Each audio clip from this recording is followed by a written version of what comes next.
नमस्कार, आप देख रहे हैं एनबीआई न्यूज। मैं हेमंत अधिकारी।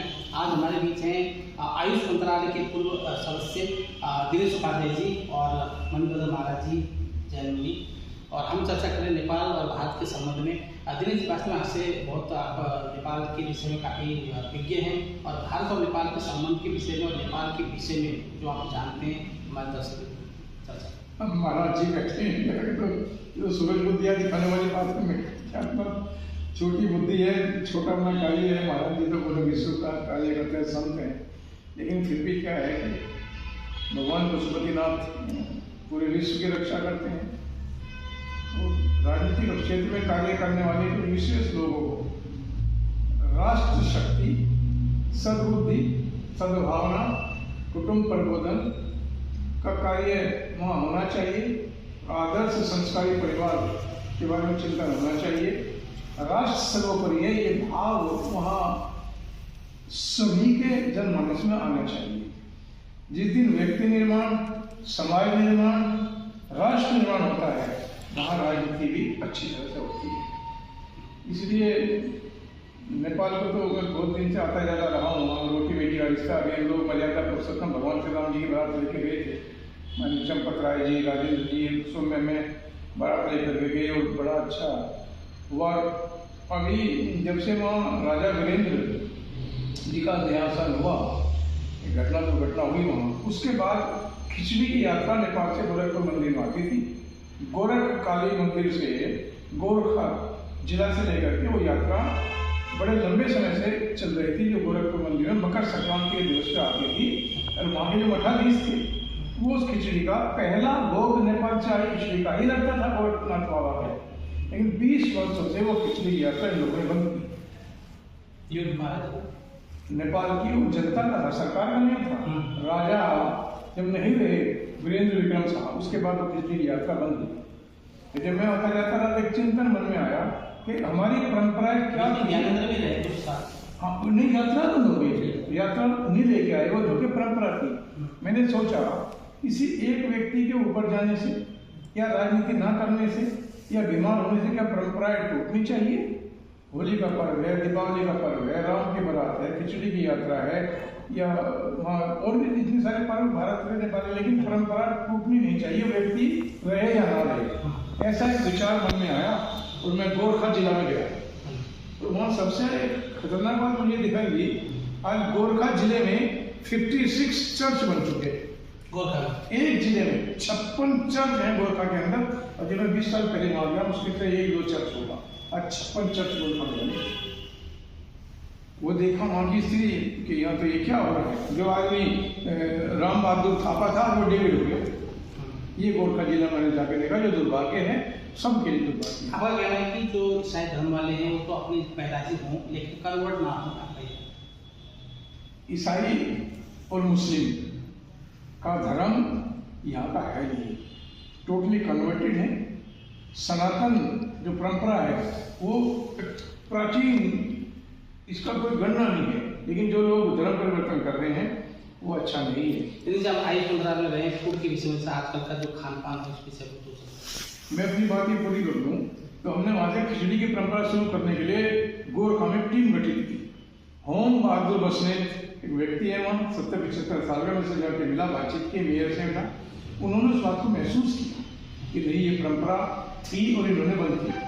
फिर जाकर के हमने वो खिचड़ी बनवाई वहाँ गोरख काली मंदिर में। खिचड़ी बनी और 150 महिलाएं, 150 पुरुष।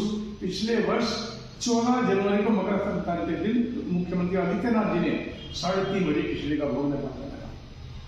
पर इस साल अभी 13 तारीख को 3-4 दिन के बाद खिचड़ी फिर आ रही है वहां से। अच्छा, हाँ, वो परंपरा शुरू हो गई। यही कार्य राष्ट्र का कार्य है, जो लोग राष्ट्र का करते हैं, राजनीति के अंदर छोटी पड़ जाती है। आज वहाँ की इस यात्रा में 2-3 मेयर रहेंगे, गोरखपुर के मेयर रहेंगे, और जो मठाधीश हैं उनकी बातचीत होगी। वहाँ से एक टीम आई थी और वो जो गोरखा का मेयर है वो भी उसमें सहयोग कर रहा है। पहली बार गया गोरखपुर के मठाधीश योगाजीनाथ जी अभी हैं, पहले अवैधनाथ जी थे, लेकिन अभी जो कार्य देख रहे हैं वहाँ संत दूसरे हैं क्योंकि वो मुख्यमंत्री बन गए। लेकिन 13 तारीख को 14 तारीख को माननीय मुख्यमंत्री जी हमेशा वहाँ रहते हैं, कितना जरूरी काम हो। गोरखपुर मंदिर में रहते हैं, पिछले वर्ष सुबह 3:30 आपका बजे सहभागिता रहे। बिल्कुल हमारी मुलाकात हुई, बातचीत हुई। नेपाली गाय भी हम लेकर के आए थे। नेपाली गाय आदित्यनाथ जी को भेंट किया, उन्होंने वो गाय अपने धर्म उसमें गौशाला में रखी। इतना सारा कार्य करा। ये परंपरा सबको करनी चाहिए। मैं भी अब जितनी भी लाइफ में कितना काम करने का, मैंने 1972 में सब प्रवेश किया था। 52 साल हो गए आज राष्ट्र के कार्य करते हैं, नेपाल, भारत, कश्मीर, यूपी, इस तरह। लेकिन क्या है, आगे अगर पौध ना लगाई तो हमारा औचित्य समाप्त हो जाएगा। इसलिए मैं यही कहूँगा, आप सबको भी कह रहा हूँ, ये जो खिचड़ी की परंपरा है, राम की बारातें टूटनी नहीं चाहिए। मैं रहूं ना रहूं, आप रहें या ना रहें, आगे अपने बच्चों को अपने रिश्तों की मर्यादा, अपनी परंपराएं, अपना खान पीन, अपना कल्चर, अपनी ट्रेडिशनल लैंग्वेज, अपने ट्रेडिशनल वस्त्र, जैसे आपने वो काली टोपी उतार के नेपाली टोपी उठी, ये हमारा कल्चर, ये ताकत है नेपाल और भारत की। जिस दिन ये ताकत टूट जाएगी, राष्ट्र खत्म हो जाता है। जिस खानदान के रिश्तों की मर्यादाएं टूट जाती है ना, वो खानदान बर्बाद हो जाता है, बचता नहीं। और सनातन की एक मर्यादा है, परंपरा है। यहाँ तो रिश्तों की मर्यादाएं टूट गई। चाची, ताई, नानी, भाभी, जेठ, जिठानी, समधी, समधन, साले, साड़ी, ये रिश्ते बच्चे जानते नहीं यार। अंकल और आंटी, अंकल और आंटी, ये राष्ट्र का नुकसान है। और ये कार्य सरकार को नहीं करना चाहिए, ये राष्ट्र का कार्य है। इसलिए सबको खड़ा होना पड़ेगा। और मैं तो इस आगे भी ये बात कहता हूँ, जितने जनप्रतिनिधि हैं पूरे विश्व के अंदर, चाहे प्रधानमंत्री है, मुख्यमंत्री है, सांसद है, मंत्री है, ये लोग सरकार तो चला सकते हैं, राष्ट्र नहीं।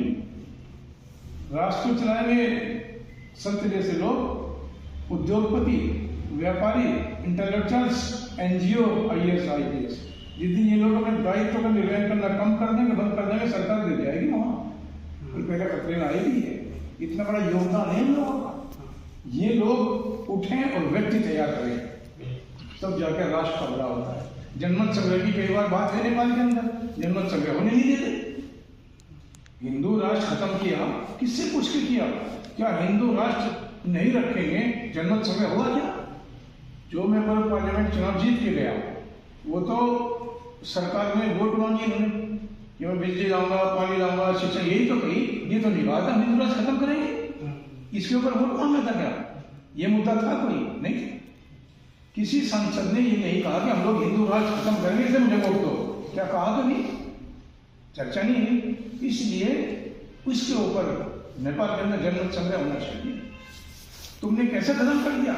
आज चुनाव जीत के गए, अपने आप निर्णय लेना नहीं, हिंदू राष्ट्र खत्म कर दो। सनातन सापेक्ष नेपाल, सनातन निरपेक्ष नेपाल, तो समझ जाना पड़ेगा। भोले लोग हैं नेपाल के, एक चुनाव जीत करके गए, सरकार बन गई, सरकार चलाओ तुम। इसने अधिकार दिया था कि नहीं, हम तो हिंदू राष्ट्र खत्म करेंगे। एक बार जनता से पूछ तो लो, क्या पूछा? इसके ऊपर जनमत संग्रह होना चाहिए। भारत के प्रश्न जैसे का संत समाज इसके साथ इस विषय में क्या सोचता है? बहुत अच्छा आपने अपना विचार दिया, और मुझे सुन के खुशी इस बात की है कि जिस तरह से आप भारत में प्रचारक के रूप में अगर आना रहते हैं, फिर भी नेपाल के प्रति अगर आपकी इतनी रुचि है तो इसके पीछे निश्चित रूप में आपके मन में जो पीड़ा है वो हिंदुत्व को लेकर के है, और सनातन परंपरा को लेकर के आपकी पीड़ा थी तो जाकर के नेपाल में जाकर के आपकी इतनी गहराई से, क्योंकि मुझे आपने इतने अच्छे नेपाली नाम और नेपाली हमारा पड़ोसी जिला है वो दूसरे बाजू में गोरखागढ़ में, वो सारी चीज़ें जो आपके यहाँ पे बोली थी बहुत अच्छी बातें हैं। और इसी तरह का विचार जैसे बौद्ध व्यक्ति, अगर हम उन सामान्य व्यक्तियों को ऐसा विचार देते हैं तो निश्चित रूप में राष्ट्र बदलता है। कि हमारी जो संस्कृति है, संस्कृति की सुरक्षा सबसे पहले हमारी आवश्यकता है। हमने अपनी संस्कृति को समाप्त करने का स्वयं ध्यान रखना है। आज हम लोग जैसे हमने जो समय पहले अपने बच्चों के बारे में बात किया, आज हम लोग को ऐसा लगता है कि मेरा बेटा अमेरिका में, मेरा बेटा ऑस्ट्रेलिया में है, कि ये कहकर के जिन माता पिता अपने छाती को चौड़ा करते हैं, उनकी सोचना चाहिए कि तुम निर्धारण की जाने की तैयारी कर रहे हो, न कि तुम ये अभी जब तक आप हो तब तक तो आप बोलोगे। इन सारी चीज़ों को देखने के लिए बहुत गहराई से उत्तर नेपाल में आया है, तो उसको अभी वो जिस ढंग से पहचाना चाहिए, पहचान नहीं पा रहे हैं। तो धीरे धीरे वहाँ अपनी संस्कृति को पहचाने, और अपनी संस्कृति को पहचानने वाले यहाँ भी बहुत सुंदर एक बात है, मुझे बड़ा अच्छा लगा। जनमत संग्रह से निर्णय लिया जाता तो फिर पता चलता कि कितनी जनता इसके समर्थन में थी। हिंदू राष्ट्र रहता बनता ही नहीं, इतना अच्छा आपको ये बात है, हमारी संस्कृति सुरक्षित रहे इस बारे में तो हम लोगों को सोचना पड़ेगा। आज आपसे मिलकर और रिश्तों की मर्यादा है, रिश्तों की कोई मर्यादा टूटने लगे वो हमारे जो बीच में है, लेकिन मैंने सुबह भी बोला था कि नेपाल और भारत के संबंधों को तोड़ तो कोई सकता नहीं है। कारण क्या है कि हमारी संस्कृति और हमारा धर्म और हमारी संस्कृति हमें इस तरह से जोड़ के रखती है कि नेपाल का पुजारी भारत में पूजा कर रहा है, भारत का नेपाल में जाके पशुपतिनाथ का जो भट्ट बनता है, तो दक्षिण भारत का जाके बनता है, कि ये हमारी संस्कृति है, हमारी संस्कृति को तोड़ नहीं सकता। बीच में थोड़ा बहुत वो जरूर कुछ असुरक्षित या फिर कमजोर करने की कोशिश कर रहे हैं। हम तो भगवान से ही प्रार्थना करते हैं कि निश्चित रूप में भविष्य में सबको सद्बुद्धि मिले और सब अपने राष्ट्र के प्रति, किसी भी देश का होता है अपने राष्ट्र के प्रति उसका श्रद्धा और उसकी भावना रहे।